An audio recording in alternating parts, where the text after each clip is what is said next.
자, 오늘 우리에게 주시는 말씀 마태복음 1장 1절부터 17절까지의 말씀입니다. 마태복음 1장 1절부터 17절. 내용이 길지만 절이 짧기 때문에 우리 한 목소리로 함께 같이 읽겠습니다. 시작. 아브라함과 다윗의 자손 예수 그리스도의 계보라.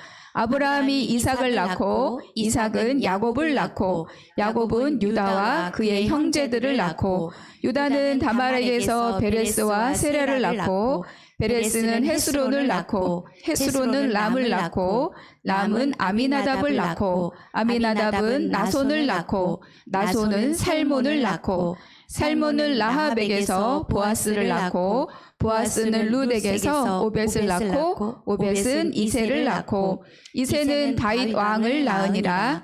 다윗은 우리아의 아내에게 솔로몬을 낳고 솔로몬은 르호보암을 낳고 르호보암은 아비야를 낳고 아비야는 아사를 낳고 아사는 여호사밧을 낳고 여호사밧은 요람을 낳고 요람은 우시야를 낳고 우시야는 요담을 낳고 요담은 아하스를 낳고 아하스는 히스기야를 낳고 히스기야는 므낫세를 낳고 므낫사는 아몬을 낳고 아몬은 요시야를 낳고 바벨론으로 사로잡혀 갈 때에 요시야는 여고냐와 그의 형제들을 낳으니라.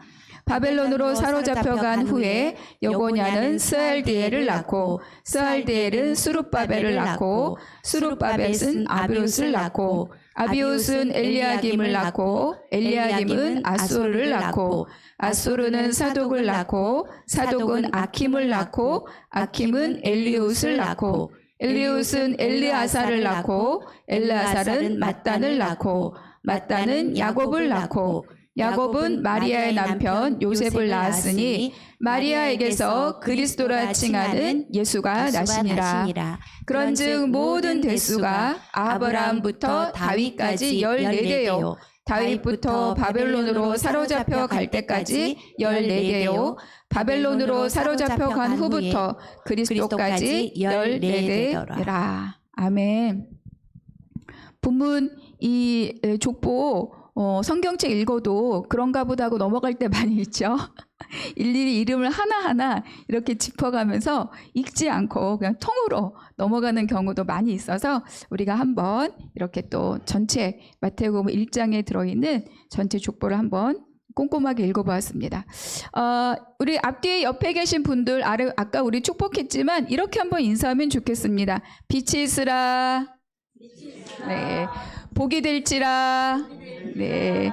우리 인생에 하나님의 빛이 있기를 소망합니다. 내가 복이 될지를 소망합니다. 네.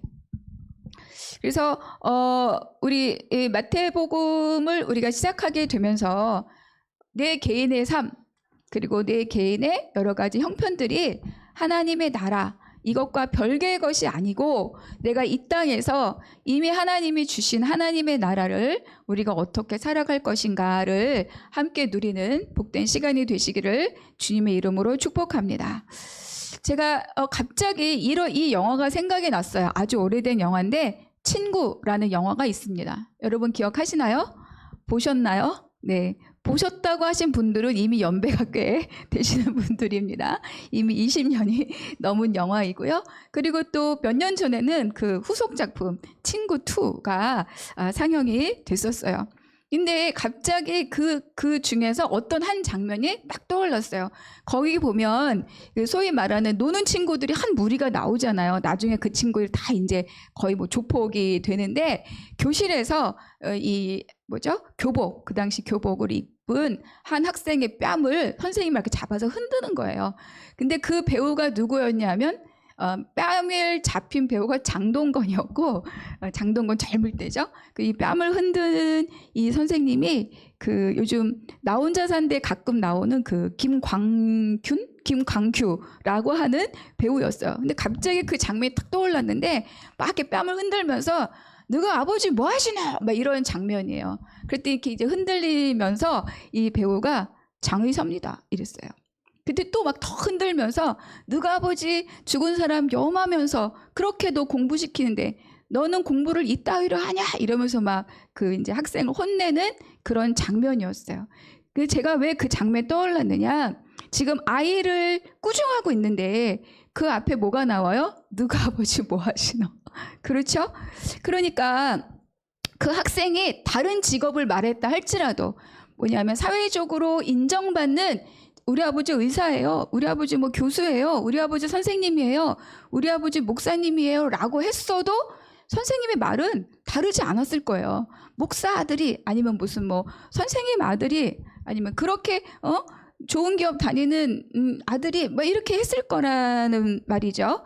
그러니까 이 속에서 우리나라처럼 이 혈연에 대한 인식이 강하기 때문에 우리에게는 어떤 집안, 어떤 가문이라고 하는 것이 굉장히 우리에게 중요한 영향력을 끼치고 있다는 게 암암리에 드러난 한 장면이다.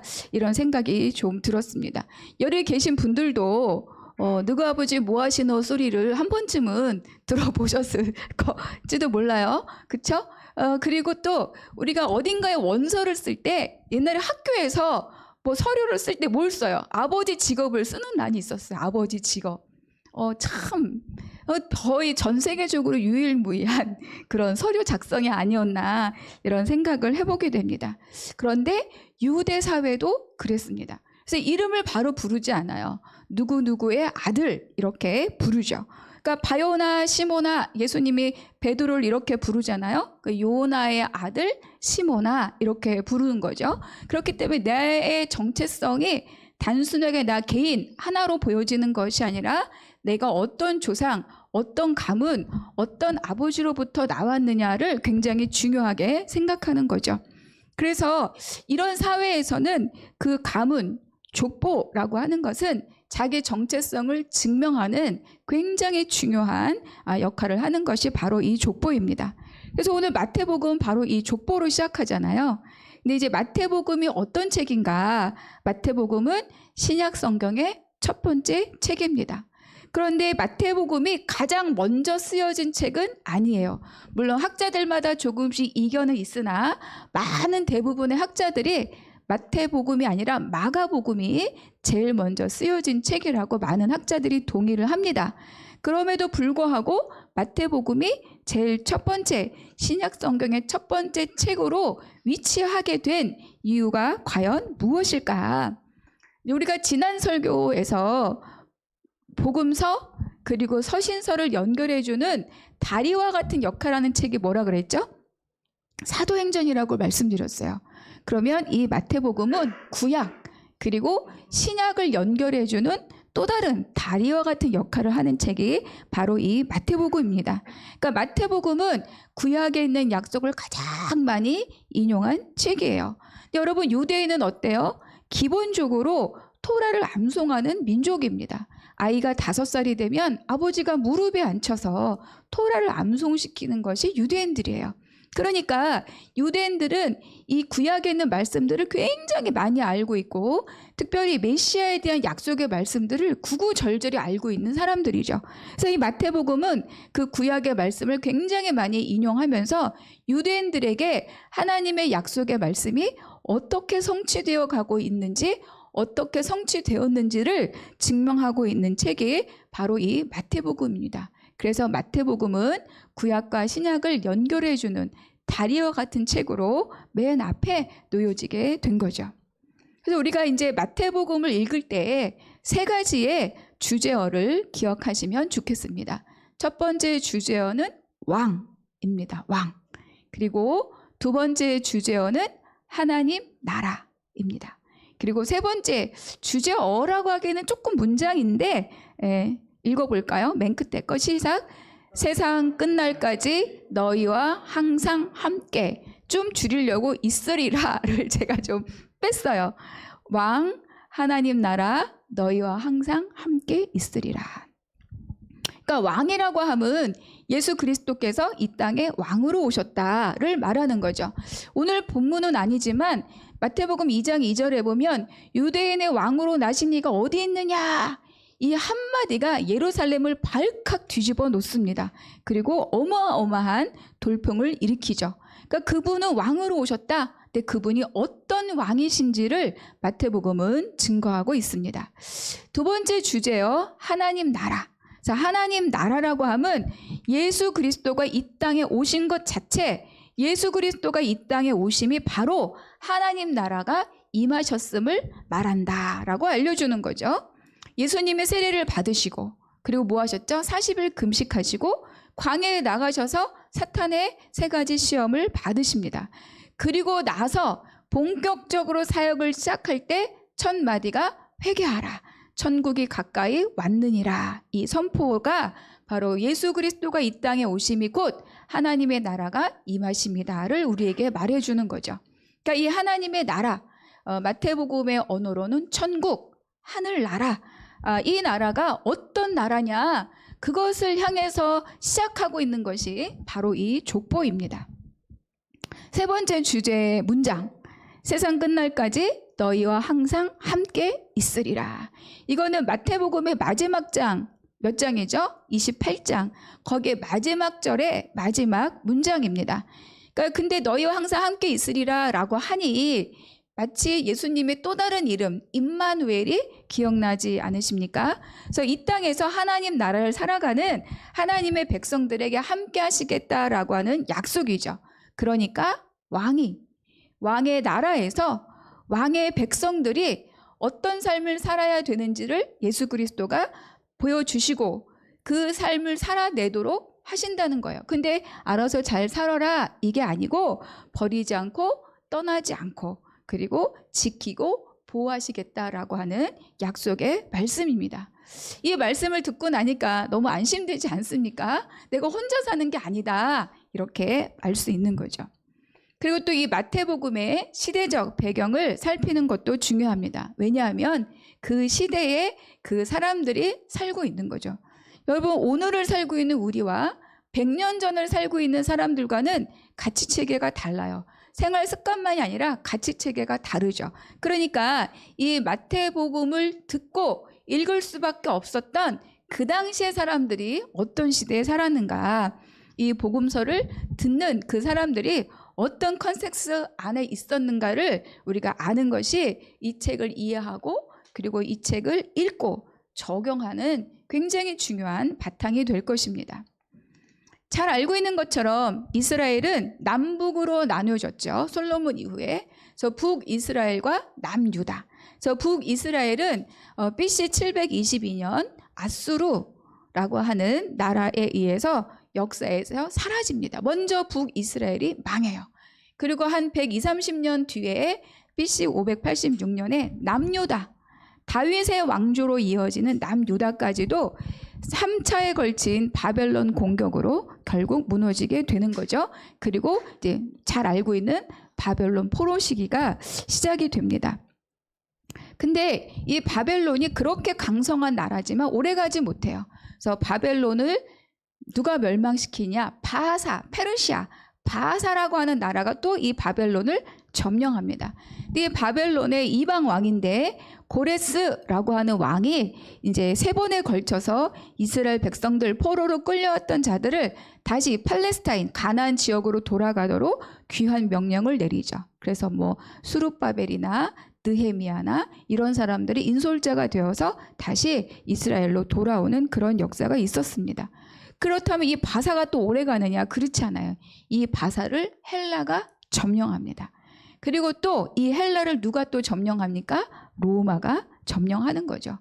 그러니까 세상의 나라는 정말 끝도 없을 것 같은 힘을 가지고 있지만 또 다른 나라에 의해서 또 다른 계속 이렇게 쇠퇴하고 멸망하고 흥황하는 역사를 가지고 있다는 것을 우리에게 보여주는 거죠.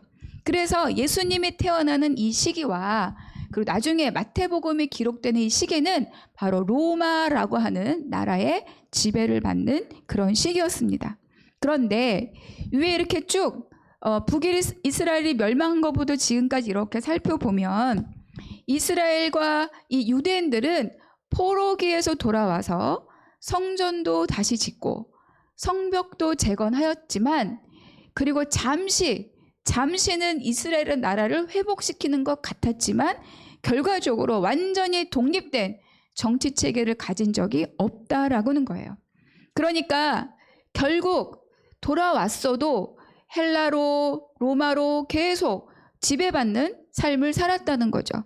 그러니까 이 유대인들이 바벨론이냐 먼 타 지역이냐 나라와 장소만 바뀌었을 뿐 이들의 삶의 자리는 바벨론 포로와 별반 다를 것이 없었다라는 거예요. 그러니까 그때부터 남유다가 망하는 그때부터 지금 이 마태복음이 쓰여지고 있는, 읽히고 있는 이 1세기에 있는 성도들까지의 시간을 보면 거의 500년의 시간입니다. 500년. 엄청 길지 않나요? 그러니까 그 시간 동안 자주적인 생활을 하지 못했다. 늘 누군가의 지배 아래 있었다. 여러분, 우리는 36년도 못 견딥니다. 지금도 우리는 그 시절을 살지도 않았어도 말만 들어도 피가 끓어요. 그렇죠? 근데 500년이란 긴 세월을 바벨론 포로와 별반 없는 시간을 이 유대인들이 지나고 있었다는 거죠. 여러분, 그렇다면 그들의 생각은 어떠했을까? 그래서 유대인 그들에게는 질문이 있습니다. 어떤 질문이냐? 첫째는 하나님과의 관계에 대한 질문입니다. 자, 우리는 누구냐? 이 부분에 대해서 이스라엘 백성들은 흔들림이 없어요. 우리는 하나님의 아브라함의 자손이다. 우리는 하나님의 백성이다. 그런데 그럼에도 불구하고 말라기 선지자 BC 400년대 말라기 선지자 이후로 굉장히 오랜 시간 동안 하나님의 묵시가 없었어요. 예언자도 없었고 선지자도 없었고 하나님의 말씀이 없었던 거죠. 그러니까 로마 시대까지 아무런 묵시가 없으니 이런 질문이 올라오는 거죠. 어떤 질문입니까? 하나님이 우리를 버리셨는가? 라는 질문을 하게 됩니다. 자, 그 다음 두 번째 질문은 왜? 라는 질문이죠. 그런데 왜 우리는 하나님의 백성임에도 불구하고 이렇게 오래도록 지배받는 삶을 살고 있는 것인가? 그러니까 이 왜라는 질문은 앞선 질문, 버리셨는가? 라는 질문과 연관이 될 수밖에 없죠. 그러니까 이 같은 질문에 유대인들은 하나님과의 관계 안에서 이 질문의 답을 찾기 위한 많은 노력들을 하게 됩니다. 그래서 많은 종교 분파가 생기고 많은 정치적인 분파들이 있었죠. 그들은 방법과 주장은 달랐지만 모두 하나님을 향한 그런 믿음을 가지고 또 그것을 전수하면서 하나님의 관계 안에서 그 나라의 회복을 위한 나름의 노력들을 지속해 왔다라고 볼 수 있습니다. 그리고 이어지는 세 번째 질문이 뭐냐? 언제까지입니다. 언제까지 우리가 이렇게 살아야 되는가? 이 질문은 언제 메시아가 오느냐? 언제 구원자가 오느냐라는 질문과 맞물려서 생각될 수밖에 없죠. 그러니까 유대인들은 이런 질문 속에서 자기들만의 사회 체계, 자기들만의 종교 체계를 가지고 메시아를 기다리고 있었다라고 우리가 생각해 볼 수 있습니다. 자, 그래서 마태복음이 유대인을 향하여서 쓰여진 글인데 바로 이 족보가 이들이 갖고 있는 질문에 답을 하고 있다는 거예요.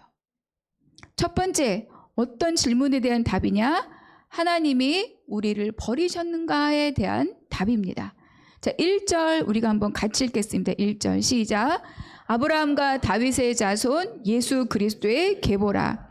구약과 신약을 연결하는 다리와 같은 책이 이 마태복음인데 이 마태복음이 이 족보로부터 시작하는 거죠. 그러니까 유대인들의 이 질문의 답이 어디로 향하고 있는가를 우리에게 살짝 보여주는 거예요. 그리고 이 1절은 쓰여진 원어의 순서대로 보면 예수 그리스도의 족보이고 다윗의 자손이고 아브라함의 자손 이렇게 되는 거예요. 우리는 아브라함과 다윗의 자손 예수 그리스도의 계보라 얘기했지만 원문은 예수 그리스도의 계보 다윗의 자손 아브라함의 자손 이렇게 되어 있어요. 그러니까 계보인데 다윗이란 이름이 조금 더 앞서 나오는 거예요. 그 역사적인 순서는 아브라함이 먼저지만 이들의 머릿속에 지금 누가 있다는 거죠? 다윗이란 이름이 더 크게 있다는 것을 우리에게 말씀해 줍니다. 그래서 1절 아브라함과 다윗의 자손 예수의 계보라. 이것은 우리에게 무엇을 말해주느냐? 바로 하나님의 언약의 연속성을 우리에게 보여줍니다. 여러분 잘 알고 있는 것처럼 아브라함은 이스라엘 민족의 시작이었습니다. 그리고 하나님께서는 아브라함에게 하나님의 복을 약속하셨어요. 아까 우리 집사님 기도 중에도 복을 이야기하셨고, 그렇죠? 그러니까 복이라는 거예요. 우리가 복, 하나님의 복을 약속하셨고, 이것은 아담과 노아로 이어졌던 하나님의 구속사의 약속이 누구에게로 왔다? 아브라함에게로 왔다는 것을 말해주는 거죠. 그리고 또 다윗은 누구입니까? 하나님께서 다윗에게 나라에 대한 약속을 주셨어요. 나라. 사무엘하 7장에 보면 다윗이 막 하나님께 모든 전쟁을 이기고 난 다음에 하나님의 성전을 지어서 드리겠다고 막 말해요. 너무 큰 열망이 있었어요. 근데 어떻게 되죠? 하나님이 거절하시죠. 그런데 그 다윗에 대해서 나단을 통해 이런 약속의 말씀을 주셨습니다. 사무하 7장 8절과 16절의 말씀인데 제가 한번 읽어드리겠습니다. 내가 너를 목장 곧 양을 따르는 데에서 데려다가 내 백성 이스라엘의 주관자로 삼고 내 집과 내 나라가 내 앞에서 영원히 보존되고 네 왕위가 영원히 견고하리라 하셨다 하라. 결국은 아브라함에게는 민족을 주시고 그리고 다윗은 뭘 주셔? 나라에 대한 약속을 주셨어요. 그래서 결국 이 아브라함과 다윗은 하나님 나라의 씨와 통치권을 상징하고 있습니다. 그리고 이어서 우리가 16절 말씀 같이 읽겠습니다. 16절 시작. 야곱은 마리아의 남편 요셉을 낳았으니 마리아에게서 그리스도라 칭하는 예수가 나시니라. 예수가 나시니라. 그래서 마침내 뭐예요? 구원자가 오셨습니다. 유대인들은 하나님의 우리를 버리셨는가? 이 질문을 갖고 있는데 이 족보는 그렇게 말하지 않는 거예요. 이제 우리는 하나님과 상관이 없는가? 하나님께서 우리에게 주신 약속은 무가치한 것인가? 이런 어떤 현실적인 절망에 있는 이런 질문들을 갖고 있었지만 하나님께서는 이 마태복음의 1절에서 16절로 이어지는 이 족보를 통해서 하나님의 약속은 여전히 쉼이 없고 끊어짐이 없이 이루어져 가고 있다라는 것을 말씀해 주고 있는 거죠. 이렇게 우리는 읽기도 어려운 이름이지만 이 이름 그리고 이 족보를 통해서 그들이 그렇게 고통당하고 수치스러운 개인적인 수치와 민족적인 수치를 다 직면하게 하면서도 말씀하고 계신 거예요. 나의 역사는 쉼이 없다. 그러니까 하나님의 열심은 주권을 잃어버리는 수치의 역사를 지나면서도 굴함이 없고 사라짐이 없고 마침내 이 일을 누가 이루신다? 하나님께서 이루신다고 우리에게 보여주고 있는 거죠. 여러분은 신앙의 삶을 살면서 언제 가장 고통스럽습니까? 일이 안 될 때 고통스러운가요? 그것보다 더 고통스러운 게 있죠.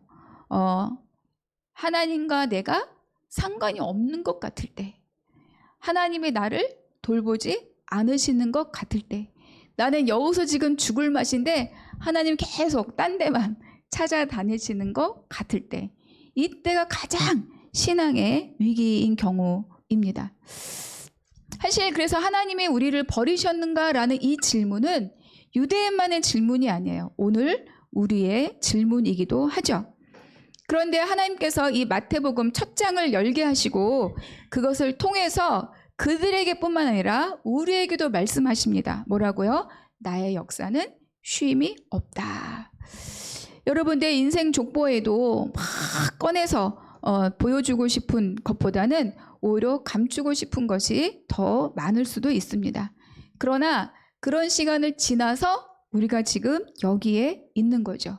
괴로웠든 행복했든 즐거웠던 고통스러웠든 지워버리고 싶은 시간이었다 할지라도 우리는 그 시간을 살아내고 그리고 감당했고 오늘 이 자리에 예배하는 자로 우리가 함께하고 있습니다. 오직 하나님의 은혜임을 믿으시기 바랍니다. 두 번째는 왜에 대해서 족보가 답해주고 있습니다. 긴데 우리 2절과 3절과 6절 세 절만 우리가 한번 같이 읽겠습니다. 시작. 아브라함이 이삭을 낳고 이삭은 야곱을 낳고 야곱은 유다와 그의 형제들을 낳고 유다는 다말에게서 베레스와 세레를 낳고 베레스는 헤스론을 낳고 헤스론은 람을 낳고 이새는 다윗 왕을 낳으니라. 다윗은 우리아의 아내에게서 솔로몬을 낳고. 그러니까 앞서 말씀드린 것처럼 유대인들은 자기 믿음을 지키고 전수하기 위해서 굉장히 많은 애를 쓰는 그런 민족입니다. 그러니까 유대인들은 이제 바벨론 포로를 겪으면서 굉장히 우리가 마치 코로나를 겪으면서 굉장한 삶의 형태가 달라지는 것처럼 이들은 바벨론 포로가 그랬어요. 가장 중요한 것은 성전이 무너진 거죠. 그리고 바벨론 포로로 갔을 때 성전이 없잖아요. 그래서 그들은 어떻게 했느냐, 그 포로 기계를 지나면서 회당 문화가 생겨지기 시작했습니다. 그래서 회당을 만들어서 거기서 말씀을 가르치고 또 교사를 키워내는 것이 바로 포로기에 했던 일들인 거죠. 그러니까 회당은 유대사회에서 굉장히 중요한 역할을 하는 그런 신앙적인 공동체라고 볼 수 있습니다. 그러니까 그들은 법을 지킴으로, 그리고 하나님 말씀을 암송함으로, 그리고 자기의 삶을 극단적으로 엄격하게 다룸으로 하나님께 합당한 삶을 살아내고자 애썼던 거죠. 그리고 그것을 통해서 내 삶에 하나님 삶에 합당하게 되면 이 속박의 삶을 벗어날 수 있을 것이라는 기대를 가지고 있었습니다. 그런데 2절에서 6절로 이어진 이 족보는 하나님의 말씀과도 하나님의 율법과도 관계가 없고 하나님과의 합당한 삶과는 더더욱 관계가 없는 내용들인 거죠. 부정하고, 그리고 하나님이 금하신 근친상간이 있고, 그리고 이방 여인이 포함되어 있고, 그 살인 교사의 역사가 이 족보 안에는 드러나고 있습니다. 그리고 보통 족보는 다 남성을 중심으로 기록되고 되어 있는데 여기는 여성의 이름이 들어가죠. 그런데 이 여성들이 하나같이 다 흠결이 많고 사연이 깊은 사람들이에요. 뭐 정상적인 사람이 하나도 없어요. 족보는 이들의 질문, 왜 버림받았는가? 왜 속박의 삶을 사는가? 내가 더 하나님 앞에 가까이 간다면 이라는 답을 갖고 있었을지 모르는데 족보는 그렇게 답하지 않는 거예요. 하나님 앞에 율법으로, 하나님 앞에 자기 훈련으로 성전 제사를 다시 복원함으로 하나님 나라를 회복하거나 지킬 수 없다라는 것을 우리에게 말씀해 주는 거죠. 그러니까 유대인들이 악착같이 붙들고 있는 그 신념과 같은 것이 답이 아니라고 우리에게 말씀해 줍니다. 그러니까 그들이 갖고 있는 육신의 혈통에 대한 선민사상, 율법과 성전에 대한 자긍심, 이런 것이 아니고 오직 예수 그리스도가 오시는 길에 쓰임받은 자, 그들을 통해서 하나님의 나라가 세워진다는 것을 우리에게 말씀해 주고 있습니다. 세 번째 질문, 언제까지라는 것에 대한 답입니다. 16절과 17절 같이 읽겠습니다. 시작. 야곱은 마리아 남편 요셉을 낳았으니 마리아에게서 그리스도라 칭하는 예수가 나시니라. 그런즉 모든 대수가 아브라함부터 다윗까지 14대요. 다윗부터 바벨론으로 사로잡혀 갈 때까지 14대요.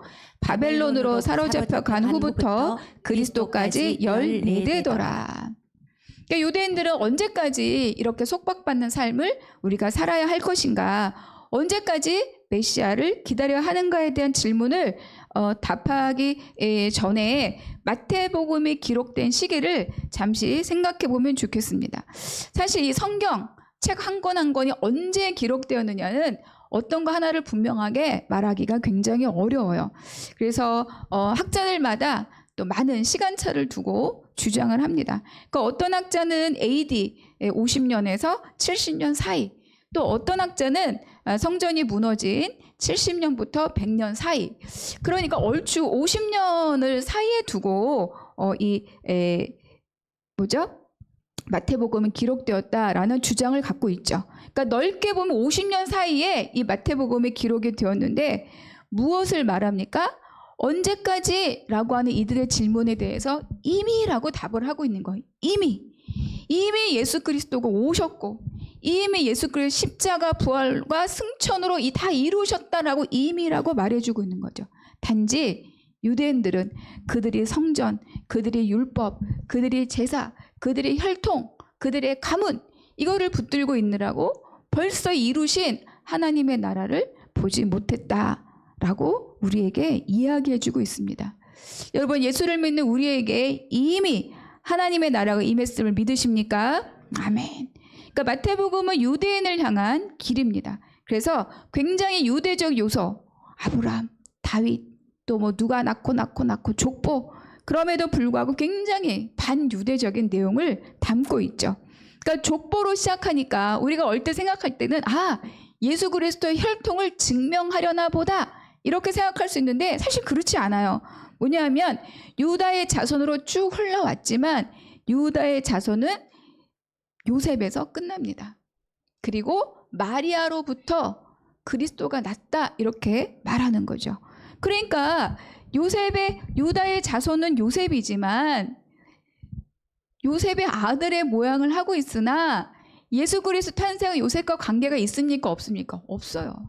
동정녀 마리아를 통해서 이 땅에 오신 거죠. 그러니까 너희들의 혈통을 말하느냐? 혈통은 상관이 없다라고 말해주는 거예요. 너희들이 아브라함의 자손이라고 말하느냐?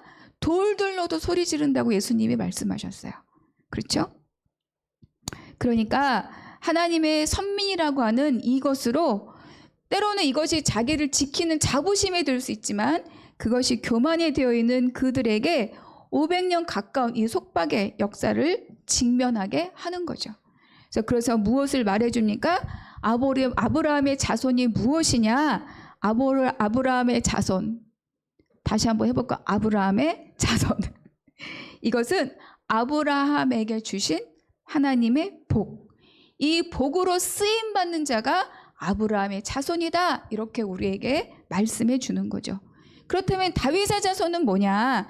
다윗의 자손은 유대인들이 기대했던 것처럼 어떤 물리적인 힘을 갖고 있는 자가 아니고 오직 하나님 나라를 세우는 것에 쓰임받는 자, 그 통치권을 갖고 사는 자, 그하고 다윗의 자손이다라고 우리에게 말씀해 주고 있습니다. 그래서 결과적으로 아브라함과 다윗의 자손은 여기서 누구를 말하고 있습니까? 바로 예수 그리스도를 우리에게 말씀해 주고 있습니다. 이 족보를 통해서 우리에게 말씀해 주는 것은 뭐냐? 하나님의 약속은 사람의 어떠함과 상관없이 하나님의 열심을 통해서 성취되고 이루어가고 우리에게까지 그 약속의 은혜가 흘러오고 있다는 것을 말씀해 주는 거죠. 그래서 나를 향한 질문, 내 삶은 왜 이러냐? 내 환경은 왜 이러냐? 나를 향한 질문에서 바꾸어서 어디를 향하게 합니까? 하나님의 약속으로 우리의 시선을 돌리게 합니다. 그런데 이게 우리는 아무것도 하지 말고 이렇게 있고 뭐 어디 어떻게 하나 보자 이런 의미가 아니고 가만히 있으라는 말이 아니고 무엇입니까? 내가 나에게 절망할 필요가 없다. 때로는 우리가 내 자신에게 낙심할 때 많이 있지 않습니까? 나는 왜 이것밖에 되지 않나? 나는 왜 그런 환경에서 태어났나? 나로 인해서 왜 되는 게 없나? 그러니까 그게 아니라는 거야. 내가 나에게 절망할 필요가 없다는 것을. 결과적으로 하나님이 붙든 자는 하나님의 열심으로 원래 가졌던 또 가야 하는 원래 나의 자리까지 하나님이 이끌어 가심을 우리에게 말씀해 주고 있습니다. 그렇기 때문에 우리는 모두 하나님이 세워 가시는 하나님의 나라입니다. 나의 연약함, 부족한 모든 영역에서 하나님의 은혜로 회복되고 하나님의 나라로 세워지는 우리 모두가 되시기를 주님의 이름으로 축복합니다. 아멘.